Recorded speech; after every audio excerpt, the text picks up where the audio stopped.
আগামী 7ই অক্টোবর বিবাহ বিচ্ছেদের ঘোষণা দেবেন ভারতের দুই দক্ষিণী তারকা সামান্তা আক্কিনেনি ও নাগা চৈতন্য।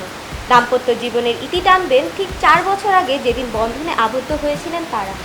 কিন্তু 4 দিন আগেই ডিভোর্সের ঘোষণা দিলেন এই দুই তারকা। গত 4 মাস ধরেই চৈতন্য ও সামান্তার বিচ্ছেদের গুঞ্জন বাতাসে ভাসছিল। তবে এই দুই তারকার ভক্ত অনুরাগীরা খবরটি সত্য হোক কখনোই চাইছিলেন না। দক্ষিণে এই দম্পতিকে আদর্শ জুটি বলা হতো, কিন্তু সেসব গুঞ্জনকে সত্যিতে রূপ দিয়ে ভক্তদের হতাশ করলেন সামান্তা ও চৈতন্য। বিয়ে বিচ্ছেদের খবরকে ছাপিয়ে আলোচনায় এসেছেন সামান্তার ভরণ পোষণের খবর। এতদিন ধরে ভারতীয় গণমাধ্যমের খবর ছিল বিচ্ছেদের পর চৈতন্য থেকে 50 কোটি রুপি ভরণ পোষণের দাবি করেছিলেন সামান্তা। তবে এখন শোনা যাচ্ছে 50 কোটি নয়, ভরণ পোষণের জন্য সামান্তাকে 200 কোটি রুপি দেওয়ার কথা বলা হয়েছিল।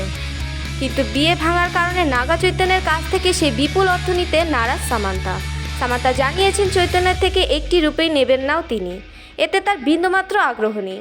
2010 সালে তেলুগু ছবি ইয়ে মারা চেশাবেতে একসঙ্গে কাজ করেন সামান্তা রুথপ্রভু ও নাগা চৈতন্য। সেই থেকেই প্রেম। 7 বছর প্রেম করে 2017 সালের 6 অক্টোবর হিন্দু রীতিতে এবং পরদিন খ্রিস্টান রীতিতে বিয়ে করেন দুজন। আর শনিবার 4 বছরের দাম্পত্য জীবনের ইতি টানলেন তারা। বিবৃতিতে সামান্তা ও চৈতন্য দুজনেই বলেছেন, অনেক আলোচনা ও চিন্তাভাবনার পর আমরা স্বামী স্ত্রী থেকে আলাদা হওয়ার সিদ্ধান্ত নিয়েছি এবং নিজেদের পথ বেছে নিয়েছি। আমরা খুবই ভাগ্যবান যে 1 দশকের বেশি সময় বন্ধুত্ব আমাদের। এটি আমাদের বন্ধুত্বের প্রাণশক্তি ছিল। আশা করি ভবিষ্যতেও এই বিশেষ বন্ধনটি অটুট থাকবে।